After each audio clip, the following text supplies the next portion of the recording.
సిద్దిపేట జిల్లాలో రైతుల వడ్ల కొనుగోళ్ల విషయంలో మరోసారి ఆందోళన వ్యక్తమవుతోంది. రైస్ మిల్లర్ల కటింగ్లపై రైతులు తీవ్ర అసంతృప్తి వ్యక్తం చేస్తుండగా ధూల్మిట్ట మండల బీఆర్ఎస్ నాయకులు రైతులకు మద్దతుగా నిలిచారు. పూర్తి వివరాలు మా ప్రతినిధి నివేదికలో.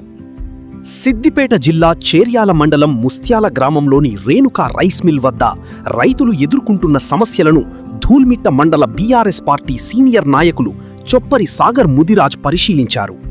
జాలపల్లి, ధూల్మిట్ట మండలాలకు చెందిన రైతులతో కలిసి రైస్ మిల్ అధికారులతో ఆయన చర్చలు జరిపారు. రైతులు తీసుకొచ్చిన వడ్లను మిల్లులో దిగుమతి చేసుకోవడంలో జాప్యం చేయడంతో పాటు అధిక శాతం కటింగులు విధిస్తున్నారని రైతులు ఆరోపించారు. ప్రభుత్వం ఏ గ్రేడ్ కింద ఉన్న వడ్లను బి గ్రేడ్గా పరిగణిస్తూ రైతులకు అన్యాయం చేస్తోందని నాయకులు విమర్శించారు. అంతేకాకుండా క్వింటాలుకు 5 కిలోల చొప్పున కటింగులు చేస్తూ రైతులను ఆర్థికంగా నష్టపరుస్తున్నారని మండిపడ్డారు. రైతుల వడ్లపై అనవసర కటింగులు చేయవద్దని రైస్ మిల్ అధికారులను హెచ్చరించిన చొప్పరి సాగర్ ముదిరాజ్ జిల్లా కలెక్టర్ వెంటనే స్పందించి సంబంధిత రైస్ మిల్లర్లపై కఠిన చర్యలు తీసుకోవాలని డిమాండ్ చేశారు. లేదంటే భారీ సంఖ్యలో రైతులతో కలిసి కలెక్టరేట్ను ముట్టడిస్తామని హెచ్చరించారు. ఈ కార్యక్రమంలో వార్డు సభ్యుడు గంగుల సత్తయ్య, మాజీ ఉప సర్పంచ్ నర్మెట్ట కనకయ్య, గ్రామ నాయకులు సంజీవ్ రెడ్డి, శేఖర్, మల్లయ్య, రంజిత్తో పాటు ధూల్మిట్ట, మద్దూరు మండలాలకు చెందిన రైతులు పాల్గొన్నారు.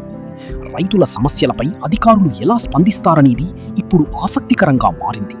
రైతులకు న్యాయం జరిగేలా చర్యలు తీసుకోవాలని స్థానికులు కోరుతున్నారు.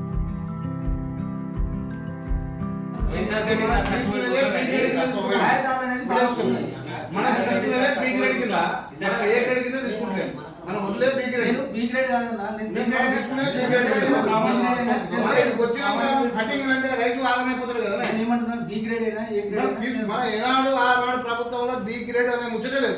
ఏ గ్రేడ్ ఈ రోజు ఏమైతుందంటే ఒక్కొక్కరు వేరుకరలు అయినప్పటి నుంచి ఇటీఎం ఏమైతుందంటే అడిగి వేయక స్టాండ్ అయితే గ్రేడ్ ఎక్కిందా స్టాండ్ అయిపోయి కామని చెప్పి ఒక్కొక్కరు 2 కర్రలు నిర్ణయాలు ఇయ్యాలి వచ్చినాక కాంగ్రెస్ ప్రభుత్వం వచ్చింది కాదు కానీ ఎక్కడ చూపినదే కదా.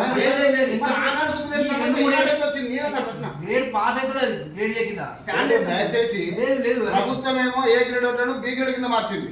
వీడికి వచ్చినాక మీరేమో ఆ బీఏ గ్రేడ్ తీసుకుపోయి సిడి గ్రేడ్ కింద మార్తారు. దయచేసి రైతులు ఆవేదన అర్థం చేసుకోవాలి. తీసుకొచ్చి ఇక్కడ పెట్టి వారం రోజులు వెయిట్ చేసి వారం రోజుల తర్వాత దిగుమతి కాక మీ దగ్గరకు వస్తే మీరు క్వింటల్ కింద కట్ చేస్తా క్వింటల్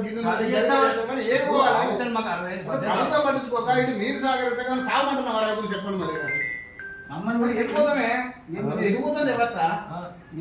వచ్చిన లారీ మధ్య ఆడకన్నా దిగబడ్డది కాలబడి కొన్ని పడిచిపోయిన ఒక పక్కన నుండి వచ్చి 4 రోజులు కిరాయి అంటాడు అట్టగా. ఇప్పుడు మాకు 19వ తారీఖున అడ్మిట్ స్టార్ట్ అయింది. ఓకే సార్, ఇప్పటికి 1,70,000 సంచి తీసుకున్నాం. ఎన్ని రోజులు అవుతుంది? ఇప్పుడు మనుషులు వాళ్ళు చేసేదే వాళ్ళని గట్టిగా అన్నామనుకో.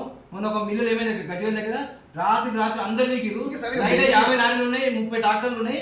వాడిని ఎత్తికి చేయి పెట్టుకున్నాడు. నిన్నాక మన పేపర్ కూడా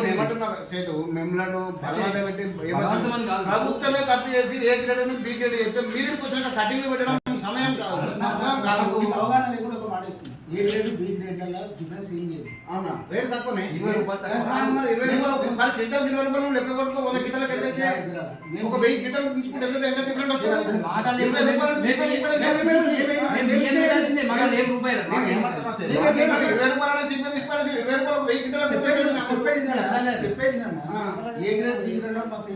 ఒకటే మాకు కావాల్సింది ఎఫ్సీ నామ్స్. మరి బి గ్రేడ్ డిఫరెన్స్ ఎవరికి పోతుంది? ఏ గ్రేడ్ బి గ్రేడ్ ప్రభుత్వానికి పోతుందా? ప్రభుత్వానికి పోతుంది. 5 రూపాయలు ప్రభుత్వమే తిందా?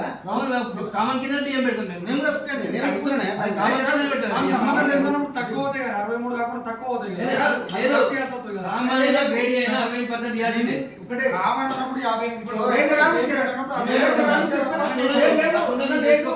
నామ్స్ లేవు. బియ్యం మంచిగుండు. ఇప్పుడు 65 బియ్యం వచ్చినప్పుడు 68 వస్తుంది. 68 కూడా మనకు 64 వస్తుందా? నేను ఏమంటున్నా దయచేసి ప్రతిదీ అట్లే వచ్చినాక 5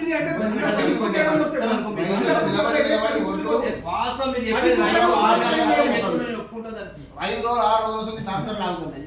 ఆ ఎండలకు ఉన్న వడ్ల వేడి తగ్గుతుంది. ఇప్పుడు కాంట్రాక్ట్ అప్పటికి డిఫరెంట్ వస్తుంది.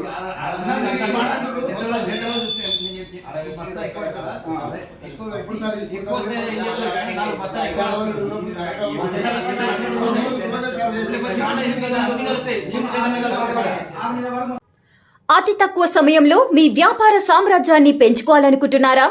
తక్కువ ఖర్చుతో ఎక్కువ పబ్లిసిటీ చేయాలనుకుంటున్నారా? అయితే ఇంకెందుకు ఆలస్యం? మీ జేఎన్టీవీ తెలంగాణ ఛానల్లో అతి తక్కువ ఖర్చుతో ప్రకటనలివ్వండి. అత్యధిక లాభాలను సాధించుకోండి. వ్యాపార, వాణిజ్య, పాఠశాలలు, వైద్యశాలలు, హోటళ్లు, వస్త్ర దుకాణాలు, అన్ని రకాల వ్యాపార ప్రకటనల కొరకు సంప్రదించండి. మా ఫోన్ నంబర్స్ 8558280881 9247896607.